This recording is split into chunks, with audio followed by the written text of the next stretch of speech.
Welcome to episode 179 of the Ben Briggs podcast. I am Ben Briggs. It is Tuesday, people. Tuesday the 19th of January, 2021. And I hope your week's starting well, people. I feel a little bit chipper today, so I had a nice weekend. I hope you did too. It's a bit weird doing this on a Tuesday because you're like, everybody's like, we've forgot about the weekend already, Ben. Come on, get it together. Yeah, I had a nice weekend. My day job days off are, oh, Jesus Christ. I just had something to eat, like a cooked breakfast, and it's fucking repeating on me. Let's not do that, Jake. Anyway, I had a nice sort of weekend. My days off for the old day job because of the old COVID situation. My days off are like Monday and Tuesday, so I class that as the fucking weekend now. Even though I tell you what, I was thinking this the other day. I am gonna fucking struggle getting back to gigging. When we eventually get back, like the late nights, the driving for fucking hours and hours and hours, doing 20 minutes, then turning around and heading back, getting stuck in traffic, all that sort of shit. I am not looking forward to the traffic, that's for sure. When things finally open up at some point in the near future, hopefully, it's getting exciting, people, isn't it? People having their jabs. Yeah, we'll have to have a little bit of a look forward to that, I think. I am looking forward to it, but it's just the fucking, the thing in the back of your head where you're like, I am going to be stuck in fucking traffic for fucking ages without anything to do. Just sit there, no way around it. Although there's meant to be certain apps you can get now. Is it Waze app? Is it a Waze app? Does that cost money, does it? Because that may be something that precludes me from Waze app. Here we go. Waze navigation and live traffic on the App Store. Yeah, that could be the way to go. I've heard it's a genius fucking app. I'm not sponsored by it or anything like that. But yeah, I've been told it's the fucking way to go. All this new technology in it. It just used to be a sat nav, didn't it? That was it. It used to be a map. I remember when I started fucking stand-up, and I'd have to print out a sheet from the AA route finder and take that sheet with me, following every fucking step all the way down. And then I eventually got a sat-nav. I remember one gig I did in fucking Norwich years ago. It was when I first started. It must have been around 2008. And no, it must have been like 2009, 2010, something like that. Anyway, it was about 2 years into doing stand-up. And I remember driving all the way to fucking Norwich. And I had a sat-nav at that point. Got to the gig, put the sat-nav in my back pocket, sat down at the gig and smashed the fucking screen on it. And I had and because I'm a fucking moron who just follows, here you go, you turn left here, you turn right there. I had no fucking idea where I was in relation to where I needed to go and go home. And then I had to pull into a fucking garage and map it on the way back. And there was fucking roadworks and everything. I think it took me like 5 hours to get back from Norwich, which is like a 2.5 hour trip at most. Anyway, we've got those fun days to come back, no doubt. The fucking diverts that sort of like loop round, and then the diversion signs just seem to run out. So you're like, right. So the roadworks guys just gave up, yeah. And then I've done that before, fucking done a diver, and then it's taken about half an hour to do the diver, and I've fucking ended up where I started from. Jesus. Anyway, all that fun to look forward to soon, hopefully. Let's have a little bit of tea. So this weekend I have been mainly up in the Birmingham area, Sutton Coldfield, putting fucking shit together, putting furniture together for a planned exit from Briggs Towers at some point. But yeah, fucking, you know, I quite like. I didn't mind. You know, it's all right putting together flat pack furniture and that sort of thing. But it's all right if you don't have fucking shitloads of it. You know what I mean? It's if you're putting together a bookcase and you think, right, I've got this bookcase, I've got this day to do it. I'm going to put together the bookcase and get it fucking done. And then, you know, I had bookcases to put together, 2 different bookcases with the fucking glass doors like in front of them as well. Which putting the bookcases together is fine, getting the doors on is fine, and then it's about half an hour, because I'm so fucking anal. It's about half an hour to an hour of lining the doors up, making sure that one isn't slightly higher than the other, making sure that they both close together down the center and one's not fucking off center and the other one's not off center. And then because they're 2 bookcases that are from fucking IKEA, and the wall's out at the back, there's a slight gap going in between both bookcases, which took fucking forever to try and figure out how to get those closer together. I was going to put a wedge under one side, and then I was going to, you know, in the end, I just pulled it slightly away from the wall, like where you can't see. And I know this is riveting stuff, but it's giving you an insight into the mind of how fucking anal I am when it comes to putting shit together, baby. It's probably why I never get anything done. Hey, man, I'm just a perfectionist. Are you really, or are you a lazy fuck? There's a fine line, people, between perfectionism and being a lazy fuck who just won't attempt to do anything if it's not fucking perfect. I don't know. But yeah, that took, it took hours. And you just lose. I quite like that sort of thing. It's relaxing. As long as all the bits are there, I set out, like, that's my routine of when I put together flat back furniture. I get all the bits out, make sure all the bits are there. All the screws are usually in one bag, so I pick them out, put them in their little piles and shit like that.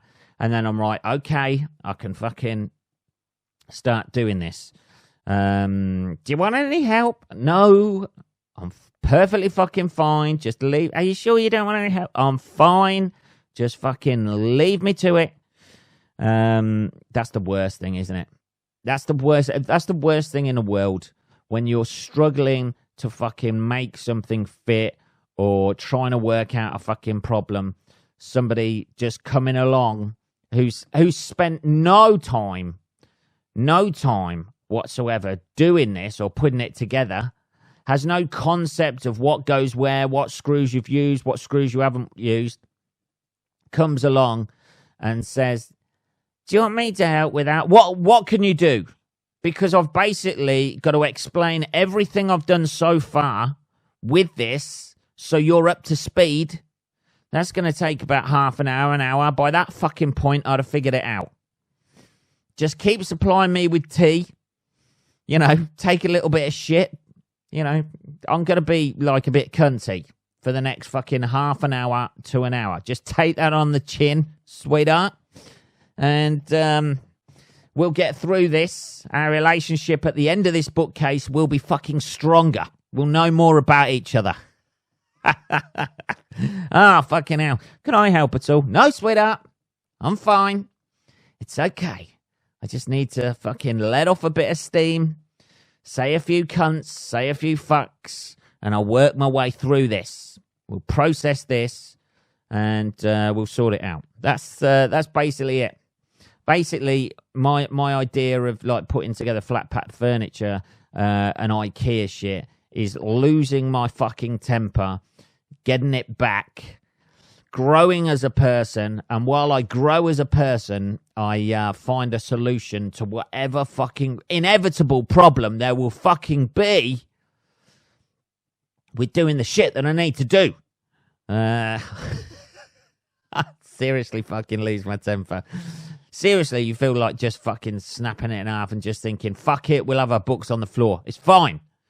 We'll just leave the books on the fucking floor. We'll hoover around it. It's fine. We'll just step over them. It's okay. Anyway, so that's been my fucking weekend of doing that shit. Well, Monday, and then today I came back.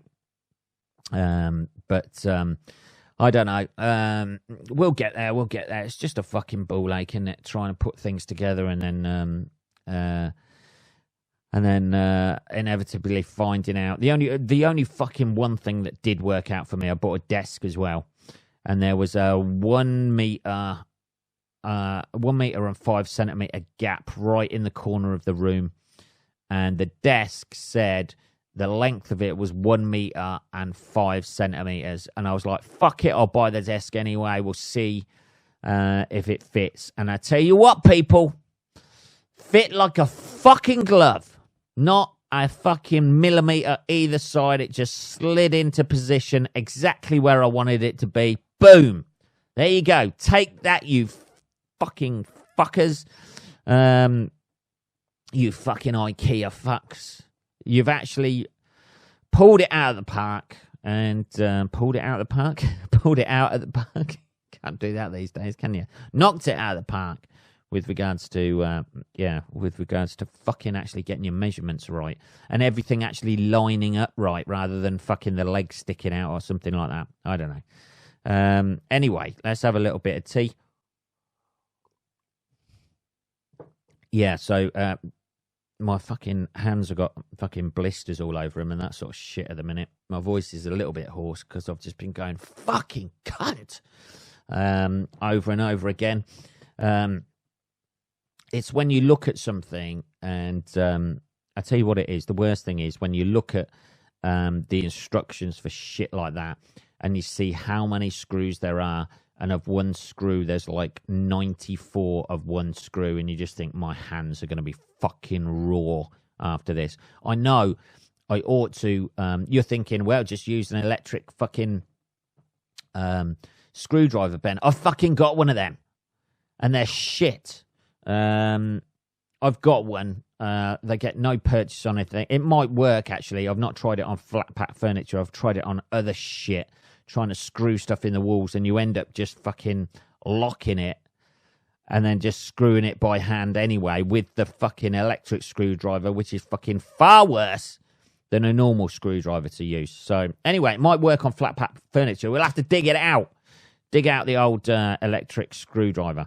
There we go, fascinating stuff. But fuck me, yeah, it was. It's just you're in it then. That the worst thing about it is when you're putting flat pack furniture together is.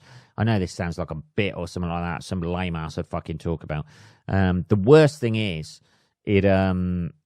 Eventually, you're too committed to stop and not done enough to finish it immediately. You know what I mean? You're about halfway through, you start losing fucking interest, and you're like, oh God, just fucking, you turn a page of the instructions and there's like 18 more pages or something, and you're just like, oh, for fuck's sake. And I had 2 exactly the same bookcases with these things with these glass doors to put together. And everything has got a slight little chip in it, or, there's a slight little chip on one of the doors and that, and you're just like, it's nothing fucking perfect anymore. Does nobody deliver anything perfect? Even when, right, talking about the delivery of this shit, even when you fucking pay for it to be delivered to the room of your choice, this was, with fucking IKEA, sorry. Like, I can hear something fucking... What the fuck is that noise? Oh, it must be on there. Anyway, you pay for the room of your choice, and then for fuck's sake, 40 quid you pay for that to have it delivered to the room of your choice. And I thought, that's fucking ideal. It doesn't have to go up the stairs. And I don't have to take it up the stairs. They'll be able to take it up the stairs. I get there, the shit's been delivered, and they've just left it in the hallway because COVID, you can't, we can't go in the house because of COVID. You're still charging 40 fucking quid to take it to the room I want. But, like, for some reason, the people turn up, oh, no, we can't take it in there because of COVID. Oh, you fucking just don't want to go up the stairs, you lazy fucking cunt. And obviously, my girlfriend just sort of like went, oh, that's fine, that's all right, like that, and just walked off. Didn't even question it, because that's... Didn't even question, like, saying, well, I'm pretty sure we've fucking paid, you ought to be taking it. Oh, no, we can't do that because you COVID. Okay, bye then, it's all right. My fucking boyfriend will break his fucking back lugging it up the stairs. It's fine. It's fine. You have a nice day. Enjoy your good backs. Anyway, that was my fucking weekend of putting shit together.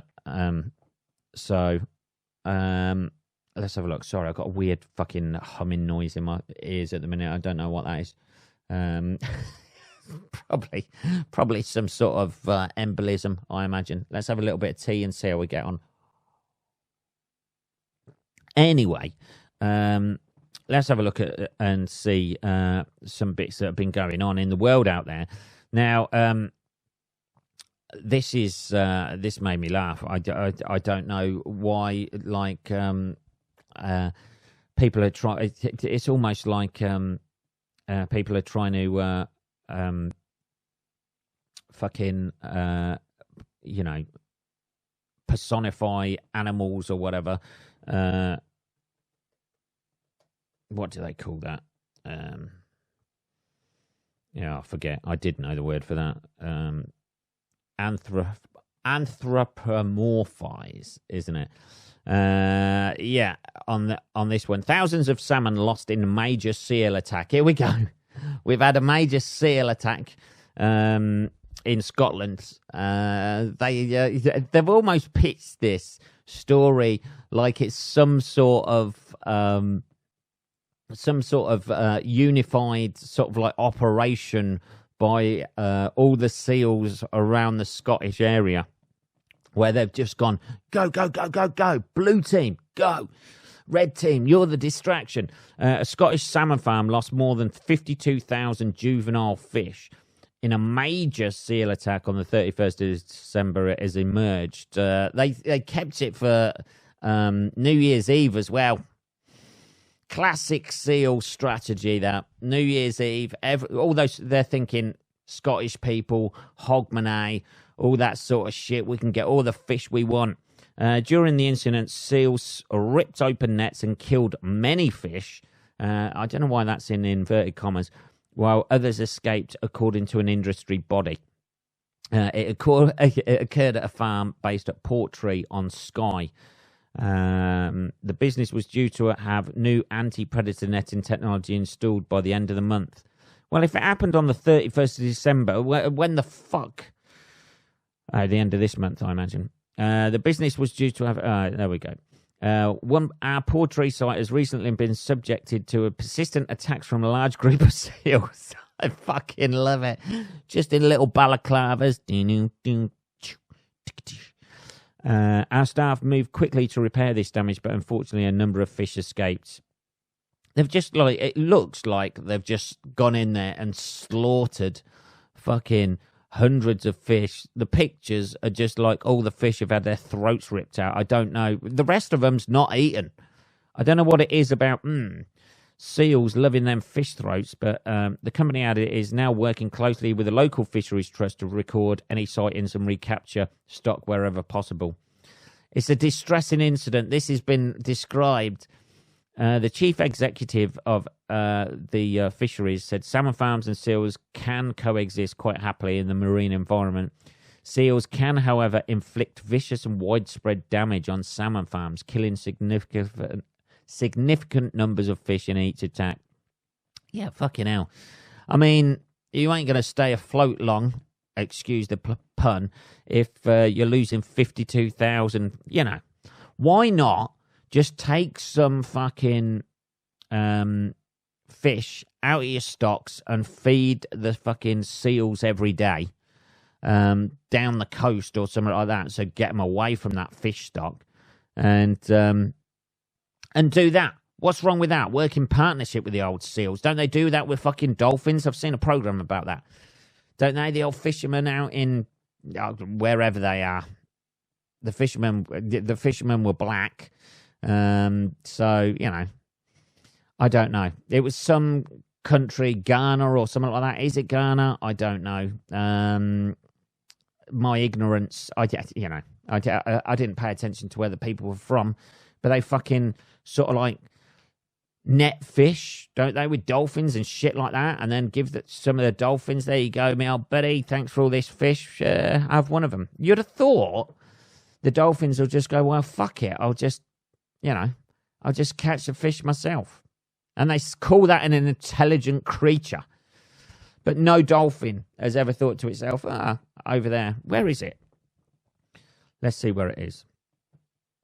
Let's see how ignorant I am. Dolphins helping fishermen. Brazil. Yeah, not too far from Ghana. Jesus. Oh, Benny. Calm down, Benny. Calm down. Can't they do that in Scotland? Or are they too fucking tight up there to give the fish away?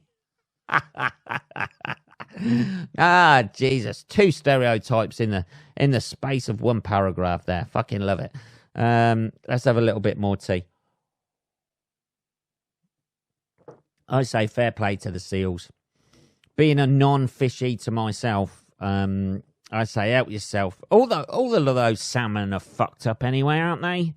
Don't they fucking inject them in hormones and make their, isn't their like flesh meant to be like grey normally, but they inject them with shit to make them look more pink because that's what people want to buy.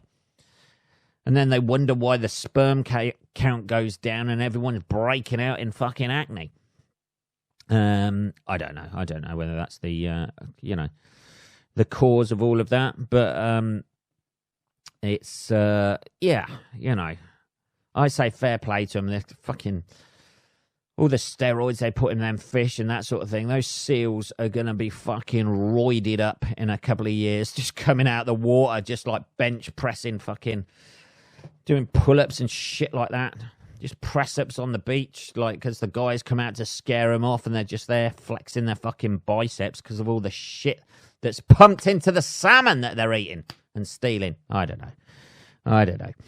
know.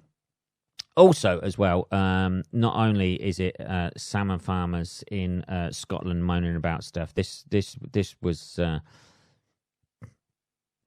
one of the weirder protests. We've had a lot of protests in the last year during lockdown and during COVID. Some more valid than others, I think. Obviously, the Black Lives Matter movement and the Me Too stuff, and that would be the main priority.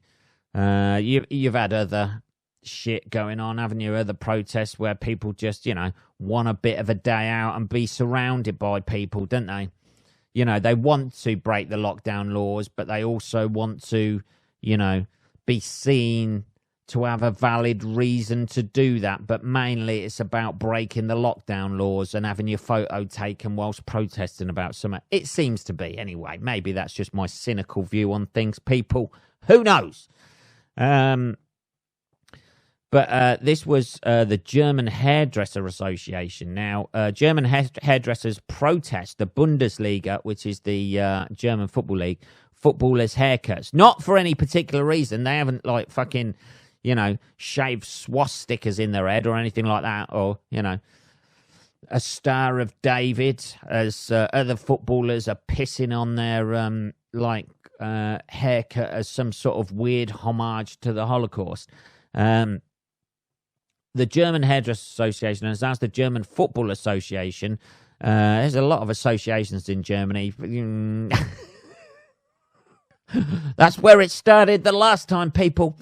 Why the country's footballers have taken to the pitch with fresh haircuts amid the nationwide lockdown. Basically, they're pissed off because the German footballers have had their haircuts somewhere, but they can't open and cut other people's hair. So they're saying, like, footballers have got special treatment. Hair salons across Germany have been forced to close to prevent the spread of the coronavirus since December the 16th. And Hairdresser Association have asked the German FA to show solidarity in times like these and set an example against undeclared work. Yeah, they're just pissed off because, like, somebody's breaking the fucking rules and randomly. I like the idea of that, though. How somebody is randomly going around on the sly cutting people's hair. Hey, you like, you want this haircut? You want a haircut? I have to take you down this blind alley to give you a haircut. But yes, I can give you a certain amount of Deutschmarks for that. It's not anymore, I imagine. Is it euros? Is it, I imagine, rather than Deutschmarks? Yeah. And has been for some time, Ben. Catch up. Let's... You want haircut? You need haircut. You want haircut? You come with me. I give you a haircut. You want the list? Is there a list of people who approved? A list of... There must be a list of approved people to have a haircut. It's fucking Germany. They've got lists for fucking everything, haven't they? Let's have a little bit of tea. Hang on. Or at one point, they did have lists for everything. Oh, controversial. They suggested that the hairstyles on display in the Bundesliga can only be cut by a professional hairdresser with professional equipment. The TV pictures, they argued, were far from helpful for the branch hit hard by the pandemic. Freshly cut football stars put an entire branch under pressure, the statement added. Many hairdressers are threatened in their existence. Let's have a look. Well... Well, you know, the examples they've given of their haircuts are, you know, they're not the best. But I don't know. People just come, you know, who would... I just don't know. I can't... Where did you get your haircut? I could just imagine footballers being dragged into a dark room with a fucking spotlight in front of them. First of all, if we notice you have haircut, where you get haircut, you tell us where you get haircut, and your family may live. Yes. So I fucking love it. Jesus. So there you go. Hairdressers in Germany. Fucking, what do we want? We want to cut hair. When do we want it? We would like it as soon as humanly possible, please. Oh, fuck me. Jesus. Yeah, it's, you know, there's surely there's more important things. Obviously not to the German haircutting community, but there must be more important things to think about, isn't there, in a pandemic? Then fucking, you know, I don't know why everybody just doesn't do the same as me.